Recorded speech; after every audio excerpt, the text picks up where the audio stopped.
A Isca de Satanás, John Bevere, capítulo 7. A pedra solidamente assentada.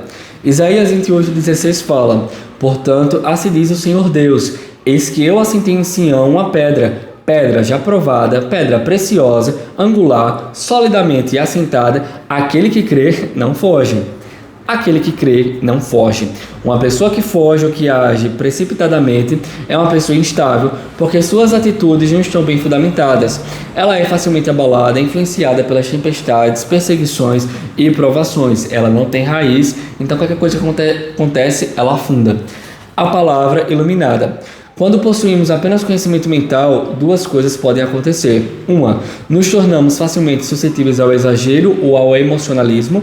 Ou dois, ficamos presos ao nosso intelecto. Como disse o salmista no Salmo 119, versículo 30, a revelação da tua palavra esclarece e dá entendimento aos simples. É a sua palavra em nossos corações e não em nossas mentes que ilumina e esclarece. Algumas coisas que precisamos ouvir de Deus não podem ser encontradas na Bíblia. Por exemplo, com quem devemos nos casar, onde devemos trabalhar, em que igreja devemos congregar, e a lista continua. Precisamos ter a palavra de Deus revelada para essas decisões também. Sem ela, as nossas decisões estarão fundamentadas em terreno instável. Porque o que acontece? A gente pode agir racionalmente, não porque Deus me deu inteligência, lógico, Deus deu inteligência para a gente, nós temos que pensar, só que há situações que a inteligência não é suficiente, nós precisamos do discernimento do Espírito Santo, como por exemplo, Abraão chegou para Ló e falou, escolha aí para que lado você vai, se você for para a direita eu vou para a esquerda, se você for para a esquerda eu vou para a direita. Ló olhou para as campinas, verdinha, grama verdinha, bonita, espaçosa. Aquele local ali depois acabou como? Com fogo e enxofre. Ali nada mais era do que Sodoma e Gomorra. Nós precisamos ter o nosso ouvido espiritual aguçado com o céu para entender qual a direção que o Senhor quer nos levar. O que Deus revela pelo seu Espírito não pode ser tirado de nós. Este deve ser o fundamento de tudo que fazemos. Sem ele, ficaremos facilmente escandalizados pelas provações e tribulações que nos pegam de surpresa. Não há outra opção. E aqui nessa parte, ele fala como nós precisamos ter a palavra de Deus tão firme nos nossos corações que não há um plano B. Se Deus falar algo para nós, aquele plano A vai acontecer, aquele plano A não é pego de surpresa, aquele plano A é o plano que Deus tem e vai se concretizar se nós obedecermos a sua palavra. E aqui nessa parte ele fala também a respeito de casamento.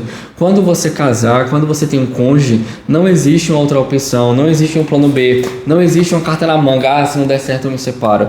Nós precisamos ter entendimento que aquilo que Deus falou ao nosso respeito e aquilo que Ele fala para nós fazermos é o que vai nos trazer segurança. Alguns de vocês podem não ter se casado dentro da vontade de Deus, mesmo sendo crentes. Para entrarem na bênção de Deus para seu casamento, vocês precisam se arrepender por não terem buscado o seu conselho antes de se casarem. E Ele os perdoará. Firme o seu coração no fato de que um erro não justifica o outro. Quebrar uma aliança por causa da ofensa não é a solução. Então busque o Senhor para receber a sua palavra para o seu casamento. A rocha firme. A palavra de Deus revelada é a rocha firme sobre a qual devemos construir nossas vidas e ministérios. Nós precisamos ser guiados em todo o tempo pela palavra e não pela ofensa. E quantas vezes nós não vemos na nossa vida nós tomando decisões guiadas? Eu fico sempre falando assim porque eu já gravei alguns vídeos. Quando eu terminei de gravar o vídeo, eu vi que não estava azulzinho aqui, que ficou mudo o áudio. Então nós precisamos tomar a decisão de ouvir o que Deus fala, seguir a risca, porque isso vai proteger a nossa vida. Tá entendendo? A rocha firme. A palavra de Deus revelada é a rocha firme sobre a qual devemos construir nossas vidas e ministérios. Para onde poderíamos ir?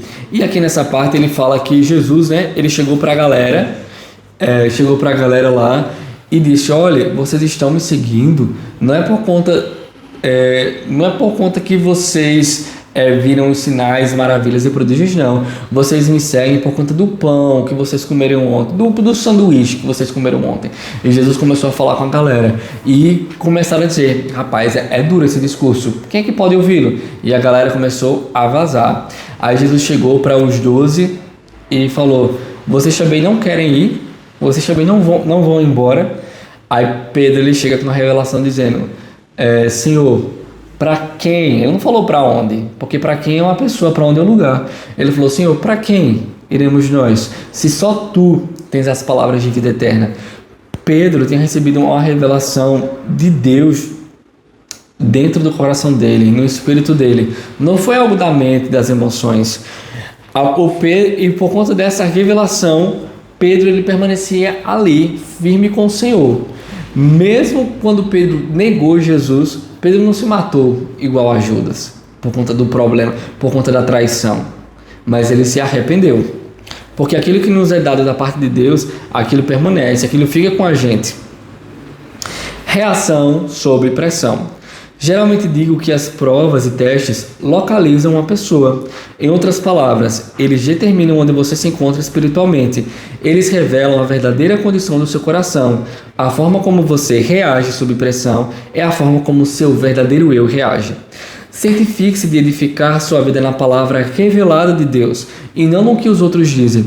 Continue buscando o Senhor e ouvindo o seu coração. Não diga ou faça coisas só porque todas as outras pessoas estão fazendo. Não seja a Maria vai com as outras, o João vai com os outros. Busque a Deus e firme-se naquilo que for iluminado o seu coração.